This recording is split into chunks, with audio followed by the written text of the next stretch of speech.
नमस्कार शेतकरी मित्रांनो, आपल्या डिजिटल टेक या यूट्यूब चॅनलमध्ये तुमचं सर्वांचं पुनश्च एकदा स्वागत। आजचं थंबनेल बघून तुम्हाला कळलंच असेल की आजचा व्हिडिओ कशासाठी आहे व कोणासाठी आहे। सोयाबीन व कापूस उत्पादक जे काही शेतकरी आहे त्यांच्यासाठी एक आनंदाची बातमी आहे, तीच आपण या व्हिडिओच्या माध्यमातून सांगणार आहे।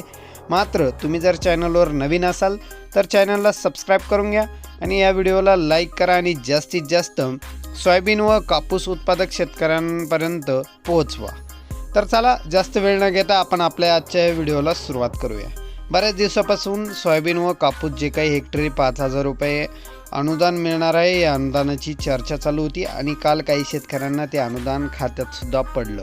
परळी येथे मुख्यमंत्र्यांच्या हस्ते या अनुदानाचं जे काही वितरण आहे ते वितरण करण्यास सुरुवात पण झाली। मात्र प्रश्नचिन्ह असं आहे की जे काही शेतकरी होते वंचित राहिलेले होते, ज्यांच्या सातबाऱ्यावरती सोयाबीन असून सुद्धा ई पीक पाहणी झाली नाही किंवा करूनही तिची नोंद दिसत नाही, अशा काही शेतकऱ्यांचं ज्या काही कृषी विभागातर्फे याद्या जाहीर करण्यात आलेल्या होत्या त्या याद्यांमध्ये नाव नव्हतं।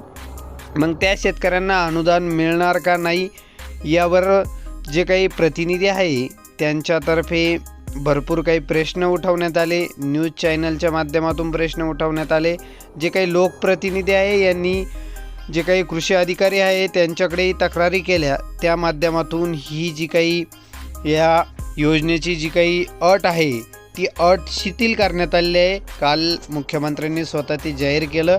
मात्र मग ही अट रद्द करण्यात आली, शिथिल करण्यात आली। मग प्रत्येकाला अनुदान मिळणार का, कशा पद्धतीने अनुदान मिळणार? तर जे काही शेतकरी आहे त्यांच्या 7/12 उतार्यावरती ही नोंद पाहिजे। सोयाबीन व कापूस अनुदान 7/12 उतार्यावरती नोंदवलेलं असेल तर त्या शेतकऱ्यांना अनुदान येईल। आता याच्या याद्या येतील, पुन्हा नवीन याद्या येतील।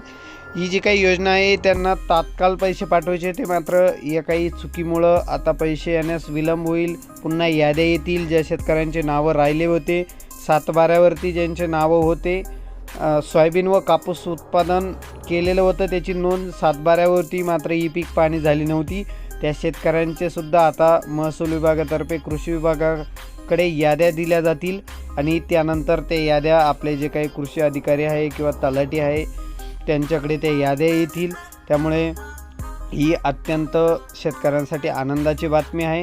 तर पुढचाही व्हिडिओ यावरती येईल, ते याद्या आल्यानंतर कशा पद्धतीनं काम असेल याचा GR सुद्धा येईल, त्यावरती आपल्या चॅनलवर व्हिडिओ येईल। त्याकरता तुम्ही चॅनलला सबस्क्राईब करून ठेवा आणि असेच नवनवीन व्हिडिओ बघण्यासाठी तुम्ही आपल्या टेलिग्राम चॅनललाही नक्की जॉईन व्हा। व्हिडिओ जास्तीत जास्त कापूस व सोयाबीन उत्पादक शेतकऱ्यांपर्यंत शेअर करा। धन्यवाद। भेटूया पुढच्या एका नवीन अशाच उपयोगी व्हिडिओमध्ये। धन्यवाद।